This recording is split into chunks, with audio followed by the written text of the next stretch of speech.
Bonjour, nous allons apprendre ici à utiliser un coefficient multiplicateur pour faire des calculs de pourcentage.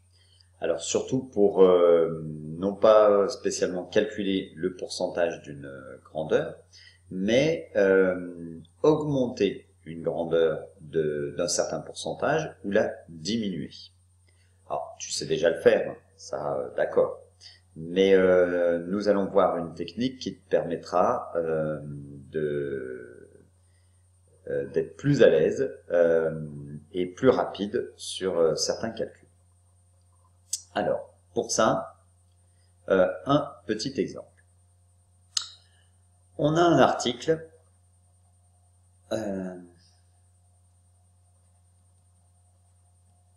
qui coûte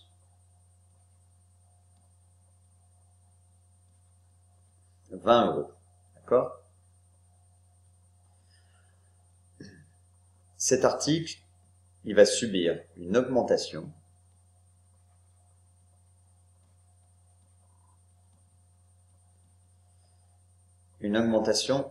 de 13%.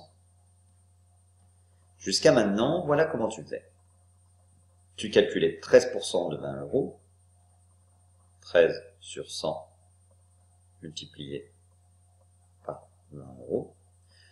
Tu pouvais aussi l'écrire à la place de 13%, 0,13 fois 20, ce qui donne 2,6 €.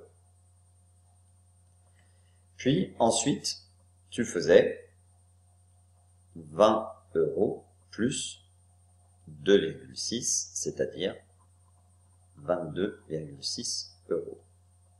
Et donc le prix final est de 22,6 €.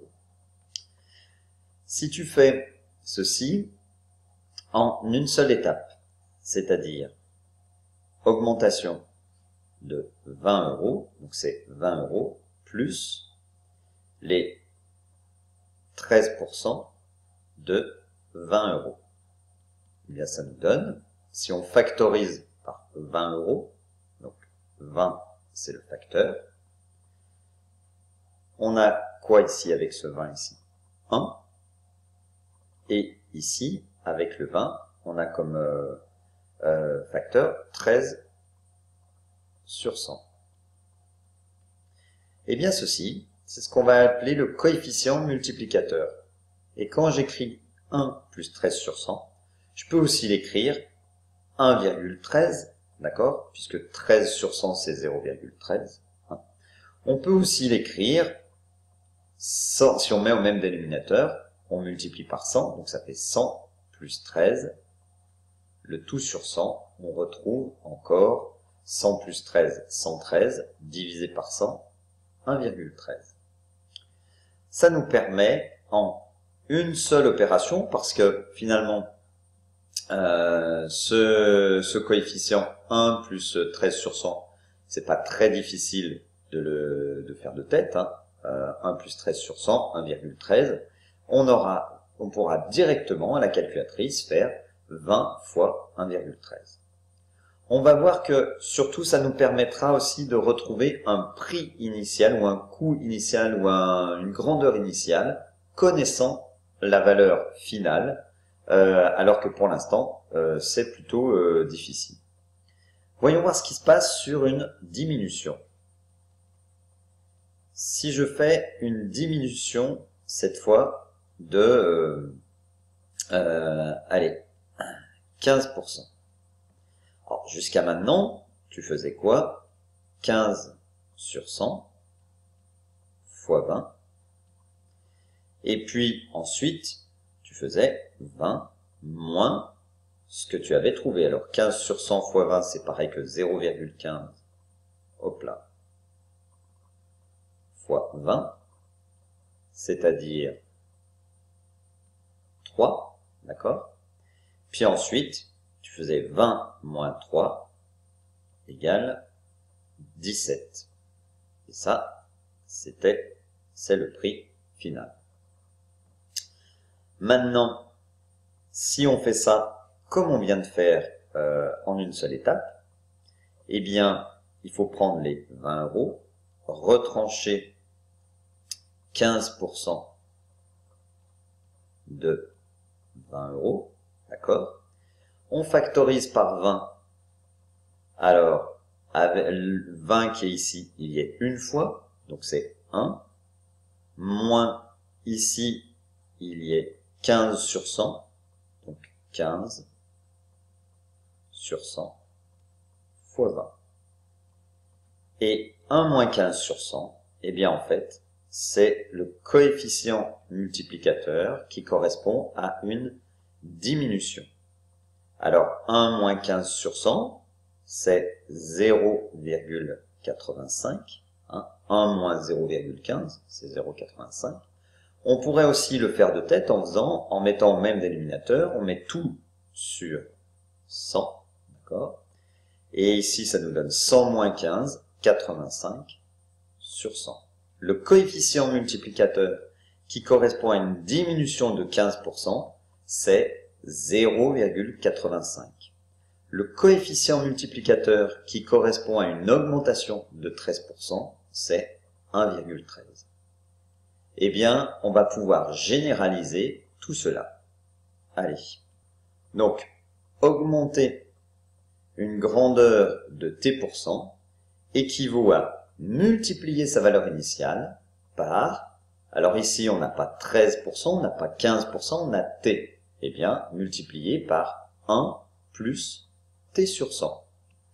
Tu remarques que je viens de l'écrire aussi avec la mise au même dénominateur. D'accord? Et attention, on dit augmenter de t%, et dans la formule, t%, c'est t divisé par 100. D'accord? Là, on met pas t% sur 100. Hein, c'est juste t. C'est-à-dire que si on dit que l'augmentation c'est 25%, à la place de t, il faut mettre 25.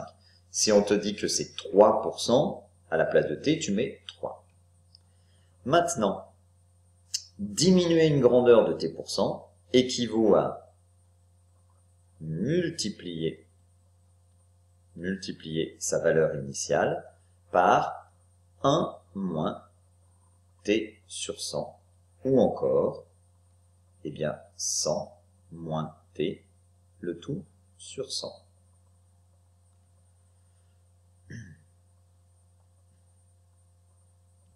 Ce nombre qu'on vient de calculer, eh bien, on l'appelle coefficient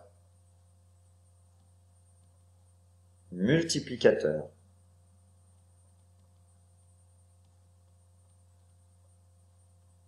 Voilà. Si maintenant je dis que ma valeur initiale, elle s'appelle VI, que la valeur finale, elle s'appelle VF, eh bien, comment je peux trouver la valeur finale? En écrivant VF égale la valeur initiale, VI, multipliée par le coefficient multiplicateur, CM. Je peux aussi, si je ne connais pas le coefficient multiplicateur, mais que je le cherche, mais par contre je connais la valeur finale et la valeur initiale, eh bien le coefficient multiplicateur est égal aussi à la valeur finale divisé par la valeur initiale. Voilà. Alors, ici j'ai écrit la démonstration de ces formules. Ça revient à faire exactement ce que je t'ai montré avec les exemples. D'accord? Voilà, pour le moment, sur cette partie cours, on se retrouve tout de suite après pour encore quelques exemples. Allez, prends le temps de bien assimiler tout ça et puis déjà d'apprendre ces formules-là. Tu peux, par exemple, te demander, tiens, quel est le coefficient multiplicateur d'une augmentation de 25%? Allez, vite. 100 plus 25, 125 divisé par 100, 1,25. Quel est le coefficient multiplicateur d'une réduction de 30%? 100 moins 30, 70 divisé par 100, 0,7. Eh ben, tu peux en chercher plein comme ça. Il faut que, allez, ça aille aussi vite. Bon courage et à bientôt.